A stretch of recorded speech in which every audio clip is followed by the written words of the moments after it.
Bismillahirrahmanirrahim. Tidaklah Allah memberikan kepada kita ujian kecuali salah satu alasannya pengen menghapuskan dosa. Idza kathurat dzunubul 'abdi wa lam yakun lahu min 'amalin liyukaffiraha fabtalahu Allahu bil hazan liyukaffiraha. Kalau seorang hamba banyak dosa dan dia nggak cukup amal untuk mengkifarat dosa-dosanya, Allah akan menguji dia dengan rasa sedih, dengan rasa kecewa, dengan rasa berat, sakit hati untuk mengkifarat dosa-dosanya. Itu yang kita bangun, sehingga kalau ada masalah sama orang lain, kita memperbaiki diri dulu, bukan sibuk dengan kesalahan dia terus menerus yang nggak mau kita maafin.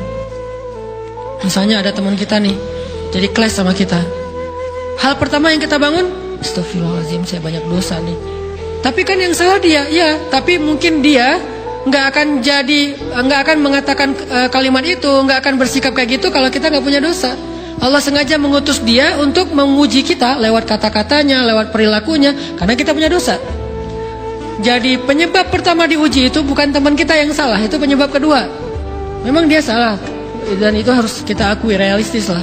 Dia salah, dia nggak pas, dia nggak bijak, dia apa? Oke.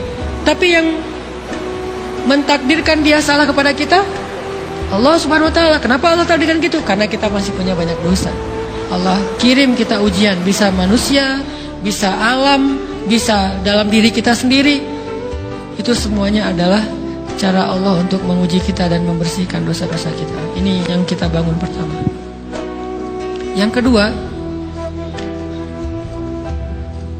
kata Nabi di dalam hadis Bukhari, "May yuridillahu bihi khairan."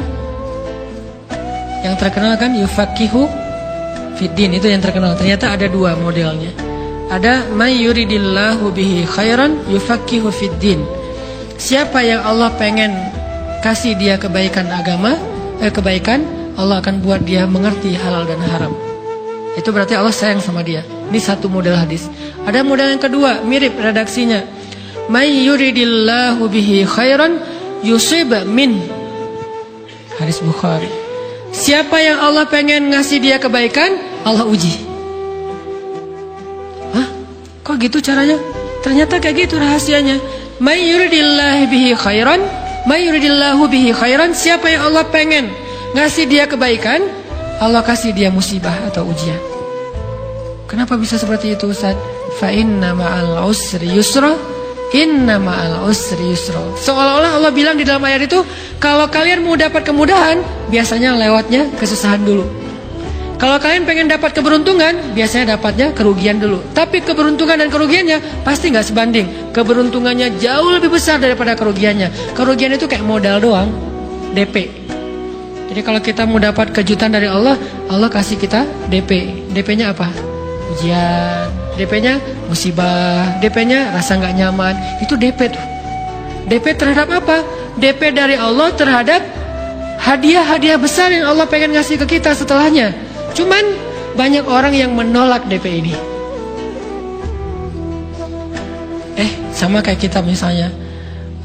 Kalau kita mau ngasih dia hadiah, kita kasih dia kayak kejutan dulu. Dia lagi ulang tahun nih, disiram air dulu. Setelah itu dikasih hadiah-hadiah yang mahal. Rela nggak disiram air demi hadiah? Rela, udah siramin lagi aja. Kalau setelahnya ada hadiah. Yang kita nggak rela, kalau setelah disiram disuruh bersih-bersih sendiri dan nggak dikasih apa-apa, kan nggak rela tuh.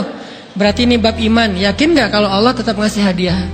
Kan sabar dan iman itu ternyata tahu aman, kembar. Kalau kita yakin Allah ngasih hadiah setelah ngasih kita DP ujian, ya kita akan sabar. Gak apa-apa deh, ntar lagi mau dikasih hadiah, digini-giniin juga gak masalah. Dibully, diapain sama Allah, biarin aja. Ya Allah saya sabar, kan ntar lagi mau dikasih hadiah nih. Ini masalah yakin. Tapi kalau kita gak yakin, apa sih maunya Allah, gitu kan? Begitu kalimat ini keluar, maka yang muncul setelahnya adalah mengeluh, berputus asa, dan gak akan sabar menghadapi ujian. Ujian, kata Nabi, may yuridillahu bihi khairan. Siapa yang Allah pengen kasih hadiah, siapa yang Allah pengen kasih kejutan, siapa yang Allah pengen kasih pertolongan, siapa yang Allah pengen kasih kebaikan, yusib min, Allah akan uji dia dulu. Ini sunnatullah. Sehingga kalau kita lagi diuji, yang kita lihat jangan ujiannya, apa setelah itu. Gimana ngelihatnya Ustaz nggak kelihatan?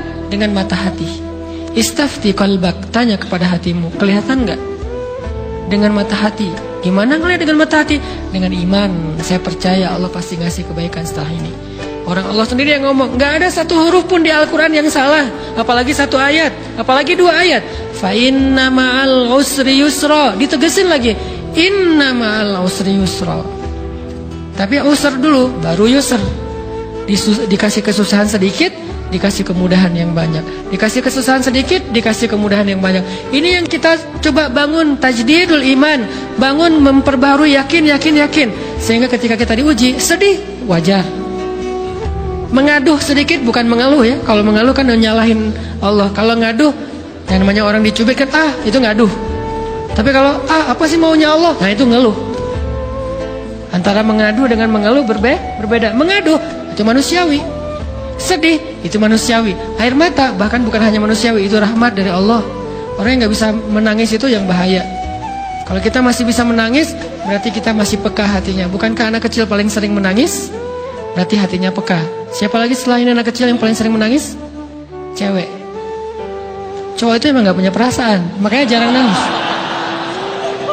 Cewek dikit-dikit nangis. Jangan bilang, cemen banget sih nangis, cengeng apa. Enggak, karena dia perasaannya lebih peka dari kita.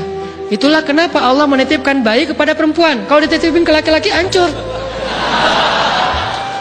Di balik kepekaan perempuan, di balik sensitifnya perempuan, di balik perasaannya yang luar biasa, di situ Allah Subhanahu wa taala menitipkan amanah, dia yang paling baik dalam merawat bayinya.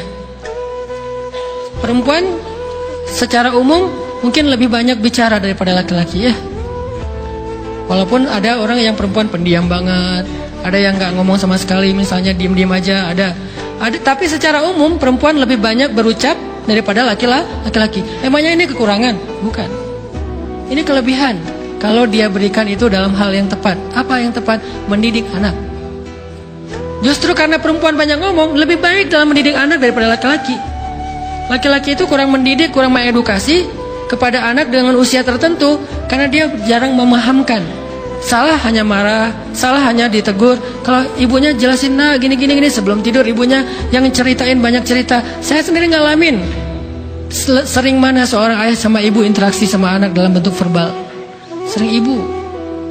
Jadi menangis itu rahmat dari Allah. Gak apa-apa, nangis saja. Dan itu tidak disebut mengeluh. Kamu kok nangis sih? Kan orang Islam harus sabar. Emangnya nangis dengan sabar itu bertolak belakang?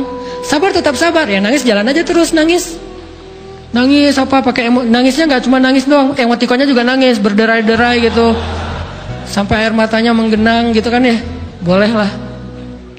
Ditambah lagi dengan visual menangisnya, posting bahwa dia lagi tertusuk duri dengan postingan kaktus atau apalah, dia pengen share ke semua orang bahwa saya sedang sedih, sehingga nanti ketika ada orang yang menghibur dia dengan sedikit kata-kata yang sabar ya segala macam, makin berderai-derai.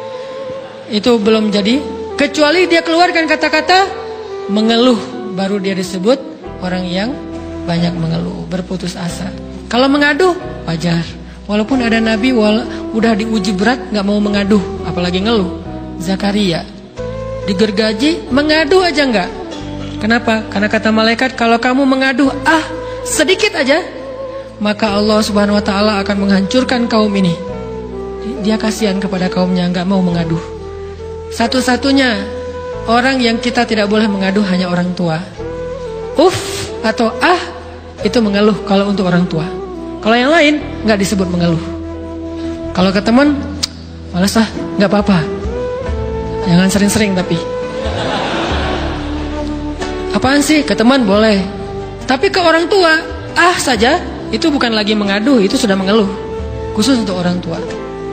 Kalau diantara manusia. Kalau kepada Allah dan Rasul, pastinya lebih dari itu. Ketika kita diam saja, tidak langsung beranjak sami'na wa ata'na labbaik ya rabbi wa sa'daik, gak memenuhi panggilan Allah, itu sudah disebut bagian dari kufur ingkar. Tapi minimal kita mungkin masih mengaduh, kita masih menangis, kita masih lelah, kita masih merasa lemah. Setidaknya kita tidak mengeluh.